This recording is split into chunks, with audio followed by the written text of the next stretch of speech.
نحمده ونصلي على رسول الكريم أما بعد أعوذ بالله من الشيطان الرجيم بسم الله الرحمن الرحيم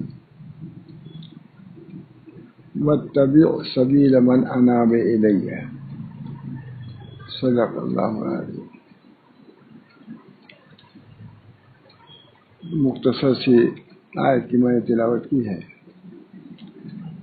لیکن اس میں اللہ تعالیٰ نے بہت اہم چیز کا امر فرمایا ہے، وہ کہ بنیادی تعلیم دی ہے اللہ رب العزت نے اپنے بندوں کو۔ فرماتے ہیں واتبع سبیل من اناب الیہ، اتنی جامع بات ہے۔ واتبع سبیل من اناب، جو ہماری طرف متوجہ ہے ان کے راستے کی آپ اتباع کیجیے۔ اس سے بڑھ کر کے مختصر الفاظ میں صحبت کی فضیلت اور اہمیت کو بیان نہیں کیا جا سکتا۔ ہمارے حضرت شاہ رسول اللہ صاحب نے جب شاعر کی تلاوت کی مجلس میں، تو حضرت مولانا محمد میاں فاروقی تھے موجود، تو انہوں نے آ کے کہا کہ صحبت کی فضیلت میں نے کبھی آیت نہیں سنی تھی۔ جامعہ ازہر کے فارغ تھے تمام، انہوں نے بڑی قدر کی، تو اس وقت مجھے یاد آ گئی، میں نے پڑھ دیا ہے واتبع سبیل من اناب الیہ۔ کتنا جامع ہے، جو میری طرف جو لوگ متوجہ ہیں ان کے راستے کی آپ اتباع کیجیے۔ نبی صلی اللہ علیہ وسلم کو بول رہا ہے، معمولی بات نہیں۔ دوسری جگہ خود حضور اکرم صلی اللہ علیہ وسلم کو اللہ تعالیٰ ارشاد فرماتے ہیں وَاصْبِرْ نَفْسَكَ مَعَ الَّذِينَ يَدْعُونَ رَبَّهُمْ بِالْغَدَاةِ وَالْعَشِيِّ يُرِيدُونَ وَجْهَهُ۔ وَاصْبِرْ نَفْسَكَ مَعَ الَّذِينَ، اپنے نفس کو آپ باندھے رہیے۔ صبر کسے کہتے ہیں کہ کسی مشقت والی چیز پر جمے رہنا، یہ صبر ہے۔ جب کوئی بلا آتی ہے تو مصیبت دشوار ہوتا ہے اس کا ضبط کرنا، اس کو برداشت کر لینا، یہی صبر ہے۔ آتا ہے حدیثوں میں کہ ایک عورت تھی، وہ رو رہی تھی، حضور اکرم صلی اللہ علیہ وسلم کے زمانے کی بات ہے، معاملہ مچائے ہوئے تھی، شور کر رہی تھی۔ حضور اکرم صلی اللہ علیہ وسلم نے ارشاد فرمایا ان سے کہ صبر کرو، ہے مسعود صبر کرو۔ تو انہوں نے کہا کہ ان پر یہ مصیبت پڑی ہوتی تب ہم جانتے، وہ جانتی نہیں کہ حضور صلی اللہ علیہ وسلم ہے، کہ حضور نے انہیں کہا کہ صبر کرو، کیوں معاملہ کر رہی ہے کسی نے کہا ان پر یہ مصیبت پڑتی تب یہ سمجھتے۔ کسی نے کہا کہ ارے یہ تو حضور اکرم صلی اللہ علیہ وسلم ہے۔ تو تھی مسلمان مومنہ تھی، بے تاب ہو گئی، دوڑی ہوئی گئی، یا رسول اللہ مجھے نہیں معلوم تھا، میں نہیں پہچانتی تھی آپ کو، اس بنا پر معاف فرمائیے۔ تو نبی اکرم صلی اللہ علیہ وسلم نے ارشاد فرمایا الصبر عند الصدمۃ الاولی۔ تعلیم کو نہیں چھوڑا حضور صلی اللہ علیہ وسلم نے، کہا الصبر عند الصدمۃ الاولی۔ اب تو تم کو صبر ہو جائے گا جب کوئی مصیبت آئے، برداشت کرنا، صبر کرنا، یہ مومن کا کام ہے۔ مومن کے ہمارے حضرت براگھر صاحب کا بہت ساتھ رہا ہے، فرماتے تھے جب کوئی مصیبت آئے تو بجائے ڈاکٹر بیماری تو بجائے کسی ڈاکٹر طرف نظر جانے کے یا کچہری کی طرف جانے کے، مثال جو بھی مصیبت جس ڈنگ کی ہو، تو اس کے دفع کے لیے دنیاوی کسی سبب اختیار کرنے کے پہلے اللہ کی طرف توجہ ہونی چاہیے۔ بہت خاص بات فرماتے تھے۔ مومن میں اور غیر مومن میں یہ فرق ہے، مومن کی نگاہ اللہ کی طرف جاتی ہے، اللہ کی طرف سے مصیبت آئی ہے، ہم کو انہی سے اس کے دفع کا سوال کرنا چاہیے۔ مومن آج یہ سبق ہم سب لوگوں کو پڑھنے کا ہے اور برتنے کا ہے، یہ ہمارے بزرگوں کی تعلیمات ہیں۔ پہلی بات الصبر عند صدمۃ الاولی، مومن کو بے تاب نہیں ہونا چاہیے، اس کو بھی اللہ کی طرف سے سمجھ کر کے اللہ ہی کی طرف رجوع ہونا چاہیے. انا للہ و انا الیہ راجعون. انا للہ و انا الیہ راجعون. فرماتے ہیں کہ یہ اس امت کو یہ کلمہ دیا گیا ہے مصیبت کو پڑھنے کے لیے. یہ امت کی خصوصیت ہے کہ انا للہ و انا الیہ راجعون دیا گیا. کہتے ہیں اگر پہلے ہی کلمہ رہتا تو یوسف علیہ السلام کے گم ہونے کی جب خبر آئی تھی تو یعقوب علیہ السلام یا اسفا نہ کہتے, انا للہ و انا الیہ راجعون پڑھتے. معلوم ہے کہ اس امت میں یہ کلمہ نہیں آئے گا. انا للہ و انا, کتنا جامع لفظ, کتنا صبر کا بالکل تعلیم دینے والا, صبر کو بڑھانے والا یہ کلمہ ہے. انا للہ و انا الیہ راجعون. ہم اللہ کے لیے ہیں, اللہ کی طرف رجوع ہونا ہے. پھر موازنہ کیسا, کاش کہ ہم لوگوں کی باتیں سمجھ میں آئی تھی. جو حد سے ہم تجاوز کر جاتے ہیں اس میں اعتدال پائے جاتے ہیں. ہمارے بزرگان دین ایسے ہی تھے. صبر, شکر, یہ تمام چیزیں بزرگوں کی خصوصیات میں سے, ہمارے اکابر کی خصوصیات میں سے کچھ اللہ تعالیٰ حکم دے رہے ہیں. وَاصْبِرْ نَفْسَكَ مَعَ الَّذِينَ يَدْعُونَ رَبَّهُمْ وَاصْبِرْ نَفْسَكَ. صبر پر میں نے تعلیم دیا کہ صبر سے بہت بڑا ہم لوگ کو اس وقت ہے. صبر ہی صبر کرنا ہے, ہم کو صبر ہی صبر کرنا ہے. ہم کو سراپا صبر ہو جانا ہے, اپنے دین کے بارے میں بھی, دنیا کے بارے میں بھی, اولاد کے بارے میں بھی, عزت کے بارے میں بھی, ثروت کے بارے میں. صبر ہی صبر ہے. اس وقت بہت موقع ہے صبر کرنے کا, صبر کا اعلیٰ مقام حاصل کرنے کا ہم کو موقع ہے. اس جگہ پر اللہ تعالیٰ سے دعا بھی کرنی چاہیے کہ اللہ تعالیٰ ہم کو صبر کی توفیق دے, نعمتوں سے نوازے. اور صبر اس معنی کا نہ کہے کہ ہم کو بلایا آئے تو ہم صبر کریں. نہیں, یہ بات نہیں ہے. کبھی بلایا کو, مصیبتوں کو مانگو نہیں. یہ کسی نے لکھا, ماں عبدالعزیز فرنگی مانی نے لکھا ہے کہ کسی نبی یا کسی درمیان یہ کہتا جاتا ہے تاکہ غلط فہمی نہ ہو. حضرت مولانا عبدالحی فرنگی مانی نے لکھا ہے کہ کسی نبی یا کسی ولی نے عافیت کے غیر کا سوال نہیں کیا ہے, سب نے عافیت کا سوال کیا ہے. ہاں, اگر کوئی مصیبت آئی تو صبر کیا ہے. کہ مولانا عبدالحی فرنگی مانی عافیت کا سوال کرو, لیکن اگر کوئی مصیبت آ جائے صبر کرو, اللہ کی طرف سے اس کو سمجھ کر کے صبر کرو. اللہ تعالی ہم سب کو توفیق دے. ہر قسم کے صبر اور اس کے آزمائشیں ہیں, ہم کو صبر کے دامن ہی کو پکڑنا ہے. وَاصْبِرْ نَفْسَكَ مَعَ الَّذِينَ يَدْعُونَ رَبَّهُمْ بِالْغَدَاةِ وَالْعَشِيِّ. آپ صبر کیجئے. اگرچہ آپ حجرہ مبارکہ میں ہیں, آپ کو باہر نکلنا مشکل ہے, آپ کے اللہ تعالیٰ سے راز و نیاز کی باتیں ہو رہی ہیں, لیکن اللہ تعالیٰ ہی فرما رہے ہیں کہ ابھی حجرے سے نکلیے. مسجد نبوی میں بڑے پھٹے پرانے کپڑے پہنے ہوئے لوگ جمع ہیں, بلال بھی ہیں, فلاں ہیں, آپ ان کے ساتھ جا کے بیٹھیے.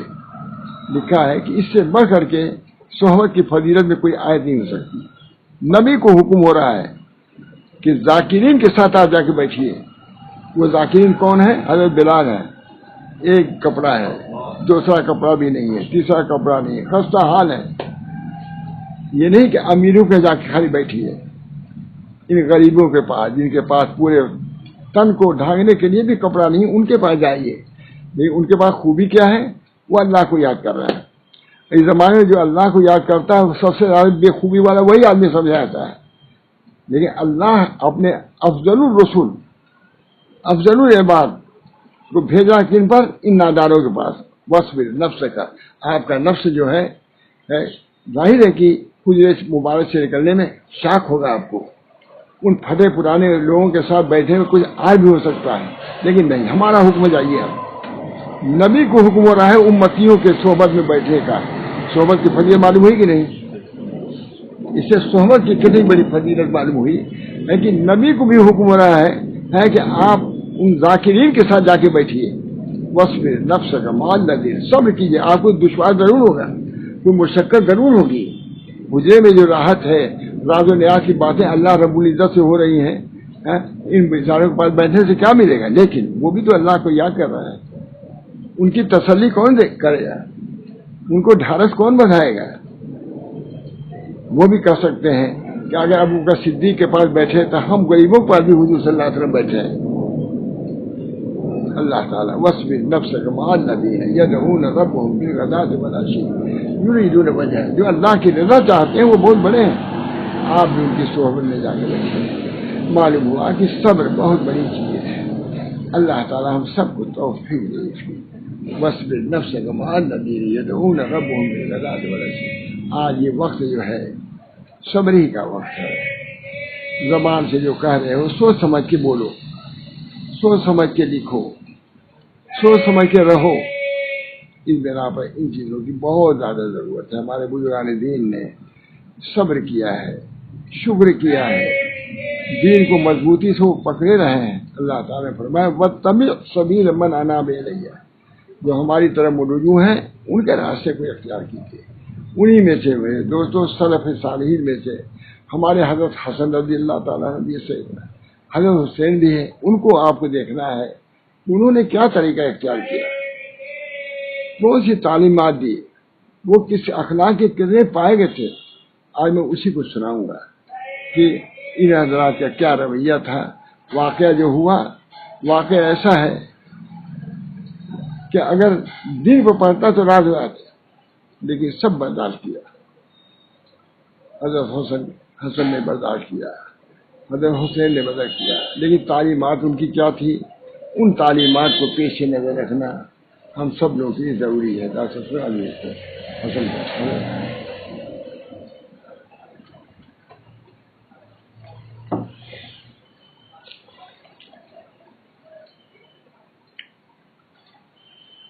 حضرت حسن رضی اللہ عنہ کی تعلیمات سنیے. کیا ان کی تعلیمات ہے؟ آپ اپنے بیٹوں اور بھتیجوں سے فرمایا کرتے تھے کہ علم حاصل کرو. حضرت حسن فرما رہے ہیں آپ اپنے بیٹوں اور بھتیجوں سے فرمایا کرتے تھے کہ علم حاصل کرو.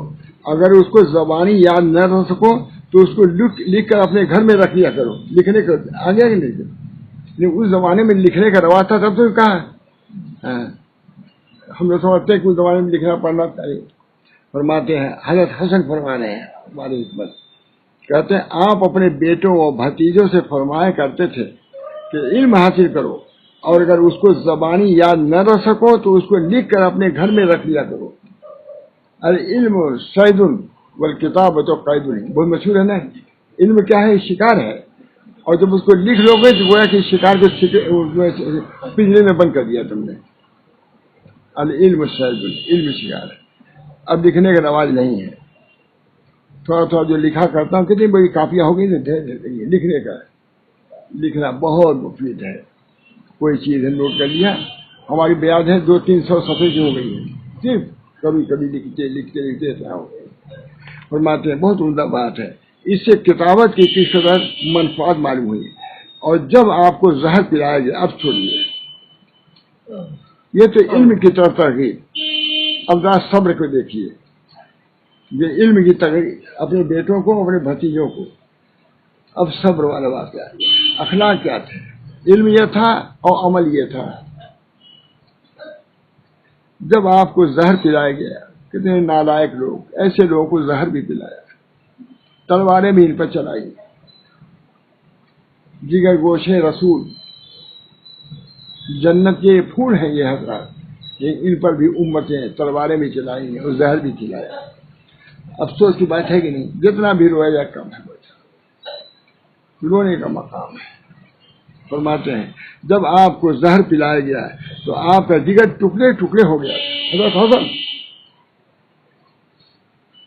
حضرت حسین کا جو واقعہ ہے یہ بھی معمولی واقعہ ہے. حضرت حسن کو بہت صلح کن آدمی تھے.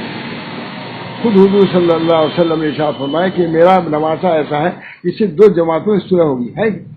اتنے بڑے صلح کن تھے. حضرت حسین کو تو کہتے ہیں حضرت حسن تھے, ان کو کیوں زہر پلایا ناکوں نے. حضرت حسین کو شہادت حضرت مانو کہ وہ گئے مانو کیا کیا لوگ کہتے ہیں, انہوں نے کیا کیا تھا.